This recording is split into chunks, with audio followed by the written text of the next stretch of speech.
پیارے بچوں السلام علیکم۔ ہم کلاس 3 کے اردو کا چیپٹر ہمسایہ پڑھ رہے تھے، تو ہم نے دیکھا کہ اسلم اور اس کی ماں جو ہے وہ گھر میں اکیلی تھی، اور رات کو اسلم کی ماں بیمار پڑ گئی۔ تو اسلم دوڑتے ہوئے اپنے پڑوسی کے گھر گیا جس کا نام گوتم تھا۔ تو اس نے گوتم انکل کو بلایا اور کہا کہ میری ماں کی حالت خراب ہے، آپ یہاں آئے۔ تو گوتم ان کے گھر گیا، اس نے دیکھا کہ اس کی ماں سچ میں بیمار تھی۔ تو اس کے بعد وہ ڈاکٹر کو بلانے کے لیے گیا اور ڈاکٹر کو بلایا۔ تو ڈاکٹر نے اسلم کی ماں کا علاج کیا اور وہ آرام کر رہی تھی اب۔ تو اس کے آگے ہمیں پڑھنا ہے۔ اسلم نے ڈاکٹر انکل کا شکریہ ادا کیا، اس کی امی اب آرام سے سو رہی تھی۔ تو جو اسلم ہے اس نے اب ڈاکٹر کا شکریہ ادا کیا کیونکہ اب اس کی ماں ٹھیک ہو گئی تھی اور اس کی ماں اب آرام سے سو رہی تھی۔ گوتم نے کہا آپ کی فیس۔ تو گوتم نے اب ڈاکٹر کو کہا کہ آپ کی جو فیس ہے وہ کتنی ہے، آپ میں بولیے، ہم آپ کو پیسے دیں گے۔ تو ڈاکٹر نے کہا بھائی صاحب، اگر آپ اپنے ہمسایہ کے لیے رات کی نیند چھوڑ کر میرے گھر آ سکتے ہیں تو میں بھی اکرم کا ہمسایہ ہوں۔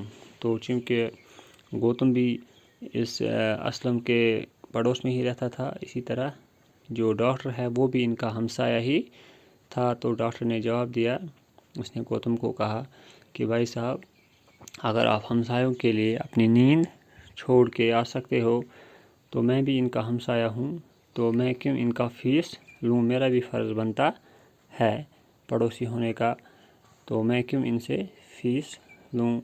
گوتم نے کہا یہ تو میرا فرض تھا، اگر میں باہر گیا ہوتا اور میری بیوی بیمار ہو جاتی تو کیا اکرم یہی سب نہ کرتا؟ تو گوتم نے کہا چونکہ میں ان کا پڑوسی ہوں تو یہ میرا فرض تھا، اس لیے میں رات کو وہاں گیا اور آپ کو بلایا۔ تو اگر میں ہی گھر سے باہر ہوتا تو جو یہ اسلم ہے اس کا باپ یہاں ہوتا اکرم، تو وہ بھی اسی طرح یہی کرتا، وہ بھی آپ کو بلاتا۔ ویسے یہ سب اسلم کا کارنامہ ہے، ویسے جو یہ سب ہے تو یہ اسلم نے کیا کیونکہ اسی نے مجھے یہاں بلایا۔ بڑا عقل مند لڑکا ہے۔ تو جو اسلم ہے یہ بڑا ہی عقل مند لڑکا ہے، یہ نہ بلاتا تو مجھے معلوم بھی نہ ہوتا۔ اگر اسلم نے مجھے نہیں بلایا ہوتا، یعنی کہ گوتم جو ہے وہ کہہ رہا ہے کہ اگر اسلم نے مجھے نہ بلایا ہوتا تو ان کی ماں کا علاج کیسے ہوتا؟ تو اسی کی عقل مندی کی وجہ سے یہ سب ہو پایا۔ اسلم نے کہا واہ انکل، آپ کو نہ بلاتا تو کسے بلاتا؟ تو اسلم جو ہے اس نے گوتم کو کہا کہ انکل، اگر میں آپ کو نہیں بلاتا تو میں کس کو بلاتا؟ کیونکہ رشتہ دار تو دوسرے گاؤں میں رہتے ہیں، یہاں اور کون ہو سکتا تھا؟ تو جو ہمارے رشتہ دار ہیں وہ دوسرے گاؤں میں رہتے ہیں، تو یہاں اور کوئی نہیں تھا، اس لیے آپ میرے ہمسائے ہو، پڑوسی ہو، میں نے آپ کو بلایا۔ گوتم شاباش بیٹے شاباش، ہمسایہ اگر ایک دوسرے کے کام نہ آئے تو پڑوس میں رہنے کا کیا فائدہ؟ تو جو گوتم ہے یعنی کہ ان کا ہمسایہ، ان کا پڑوسی، وہ کہہ رہا ہے کہ بیٹا اگر ہمسایہ ایک دوسرے کے کام نہ آئے تو پڑوس میں رہنے کا کوئی فائدہ نہیں ہوتا ہے، تو ہمیں ایک دوسرے کے لیے فائدہ مند ثابت ہونا چاہیے، تو ہمیں ایک دوسرے کے کام آنا چاہیے، پڑوسیوں سے بہت اچھا سلوک کرنا چاہیے۔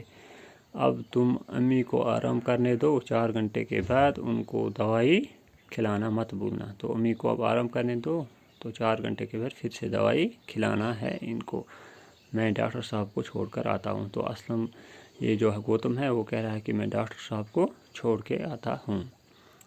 اسلم اس کے ساتھ دروازے تک آیا، تو اسلم بھی ان کے ساتھ دروازے تک چلا گیا، اس نے ان کا شکریہ بھی ادا کیا اور انہیں سلام کیا اور پھر دروازہ بند کر کے اندر چلا آیا۔ تو اس طرح اسلم جو ہے وہ دروازے تک ان کے ساتھ گیا اور پھر دروازہ بند کیا اور واپس چلا آیا۔ تو ہم نے دیکھا اس طرح سے کہ ہمسایہ جو ہوتے ہیں وہ ایک دوسرے کے کیسے کام آ سکتے ہیں، جبکہ جو رشتہ دار ہوتے ہیں وہ دوسرے گاؤں یا دور رہتے ہیں تو وہ اتنا ہمارے لیے فائدہ مند ثابت نہیں ہوتے ہیں جتنا ہمسایہ ثابت ہوتا ہے. ہمسایہ ہمارے بہت ہی کام آتے ہیں، لہٰذا ہمیں اپنے ہمسایوں کے ساتھ اچھا سلوک کرنا چاہیے اور پڑوسیوں کے ساتھ اچھے سے رہنا چاہیے. ٹھیک ہے بچوں، تو اس طرح سے ہم نے یہ چیپٹر کمپلیٹ کیا. کل ہم اس کے کوشچنز کریں گے. Thank you.